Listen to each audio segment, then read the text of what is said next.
I will take questions. Thank you, PM. I invite the first question from the Straits Times. PM Zakir from the Straits Times. Some were wondering, were it not for the hot mic incident, would this have come to light this soon or otherwise? It would have come to light probably sooner rather than later because it had reached that point. Because in February I had spoken to Mr. Tan and accepted his resignation. I said, sort out the succession arrangements in Marine Parade first.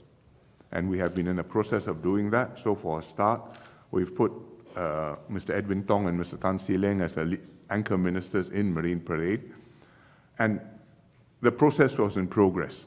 Furthermore, as I said just now, very recently I got new information that the relationship was continuing.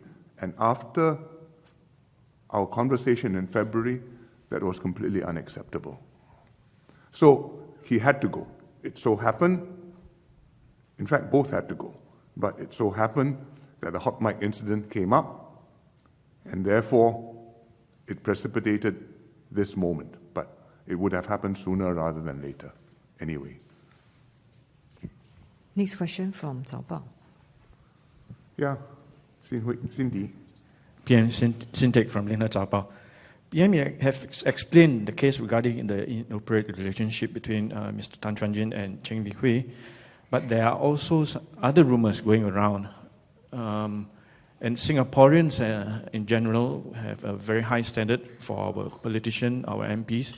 So as PM, as SecGen of PAP, what's your position on this matter? There are all sorts of rumors which circulate, especially online. We can't police MPs' private lives, but if the rumors seem to be credible, we will investigate them, and if they're verified, then we will speak to the MPs concerned to correct the situation.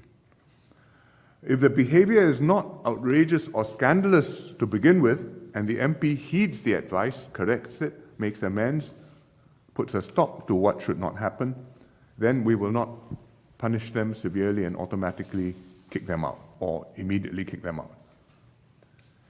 Because what you do and what consequences the person should face also depends on the positions they hold and other factors, the circumstances, the family situations, how inappropriate or egregious the behavior was. It's essential that we do maintain high standards of propriety, honesty, and proper conduct. There is such a thing as appropriate or inappropriate behavior, propriety, and impropriety. And we expect our MPs and certainly ministers to know the difference. But in dealing with these situations, which are human situations, you also have to be cognizant of human frailties and conscious of the impact that our actions will have on innocent parties, on families, on spouses, on the children, and deal with them as sensitively as you can, but upholding our fundamental requirement to maintain our responsibilities and our trust with Singaporeans. As for what the opposition parties should do if the rumors concern their members, you have to ask them. Thank you. Our next question from CNA. Hi, PM Walter. Yeah. I just want to ask a few questions around timing. Yes. You mentioned that you had this conversation with Mr. Tan in February. Yes.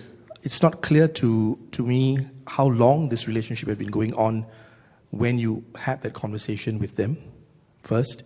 Second, the timing when you dealt with the Michael Palmer incident suggests quite a different timeline. Yes. Far more quick and abrupt. Yes. And third, on timing, now that you have 4 vacant seats in Parliament, does that affect the way you think about when you're going to call the next general elections? Well, I spoke to Speaker Tan Chuan-Jin and Cheng Li Hui most recently in February. I learned of this sometime after the last general election in 2020. I do not know when it began, but they were spoken to, counseled, Unfortunately, the matter didn't close, and so it came to the conversation, the hard conversation we had in February this year. As for comparison with Michael Palmer, I think it depends on the situation of the case. As I said, you've got to look at the circumstances and the spouses and the family conditions, at how you can manage this as sensitively as you can and yet do your duty. And it depends on the person's response as well as the specifics. So I don't think it is possible to make direct comparisons. As for the general election, I have no plan to call an immediate general election. A general election is due by 2025. We are in the second half of the present government's term. We've just opened Parliament recently. We have a full agenda for this term. We are working at it, and that's what we will focus on.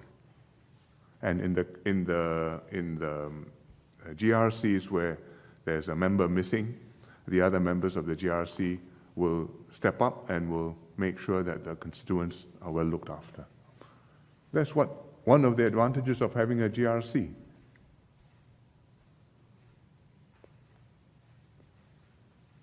Yep. Thank you. Channel 8. PM.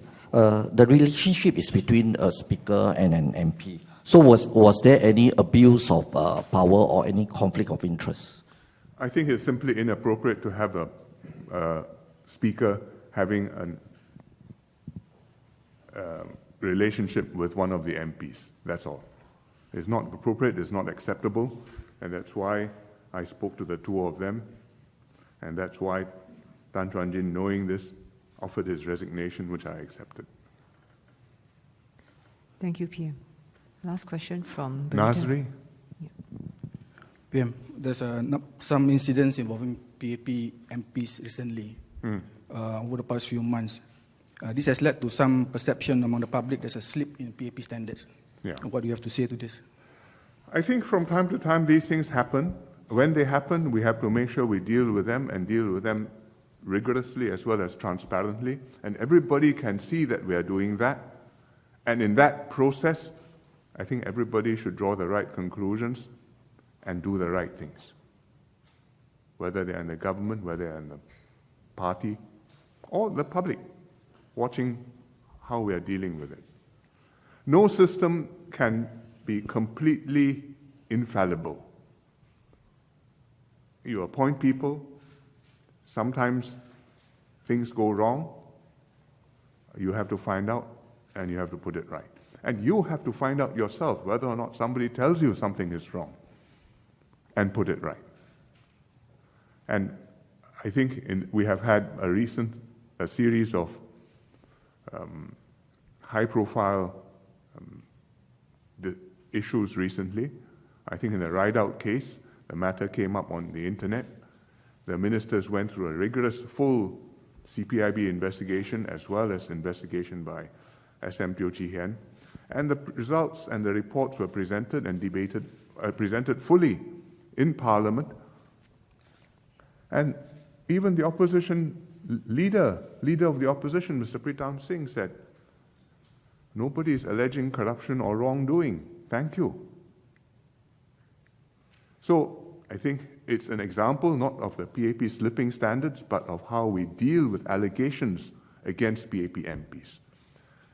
In Mr. Iswaran's case, the matter came up not from any external report, but because CPIB came across the issue while doing another investigation, and they told me. I said, check it out. After a few months, they came back to me. They said, there's something to this. We want to open a formal investigation. I studied their paper. I said, yes, proceed. And that's what they have done. And it will go through to its full conclusion. In the case of Michael Palmer, sorry, not Michael Palmer, in the case of Tan Chuan-Jin and Cheng Li Hui, they did not live up to the standards which were expected. We tried to get them to mend their ways. It didn't work. They had to go. That's how the system has to function. Sometimes things cluster up, but we make sure we put them right, and I hope I put them right, and we will be able to set the right tone for a long time to come. Because you are not just maintaining high standards for one election term or one generation of leaders. You have to make sure that you can maintain this, sustain this, feel that sense of mission and responsibility, and be able to transmit that beyond your term into the next generation and imbue the next generation of people who come forward to serve, as well as people who grow up as mature Singapore citizens and voters, to understand that this is how our system works, and this is how it has to work in order for Singapore to succeed. When one of the last almost public speeches which Mr. Lee Kuan Yew made was when he had his 90th birthday, and we gave him a party in Parliament. I mentioned this when I spoke at his memorial service. And he was very frail. He was in hospital. He came, and we were all gathered, and there's a birthday cake, and he said only 2 or 3 sentences. Remember, never let the system go corrupt. Never, never let that happen. Uphold standards. Make sure that Singapore can work. That's the key thing. And I'm quite determined to do that, and I'm quite sure the 4G leaders are determined to do that too. Thank you, PM. Thank you. One more? PM, no, I just wanted to clarify something that you said. So you mentioned that you knew about it after the GE in 2020. Why was it allowed to go on? Can you share a bit more about the circumstances? And at each point, did Mr. Tan come forward himself, or did the party, had to learn about some of these things? We spoke to him and to Ms. Cheng during that period, from the time when we first learned about it until February this year.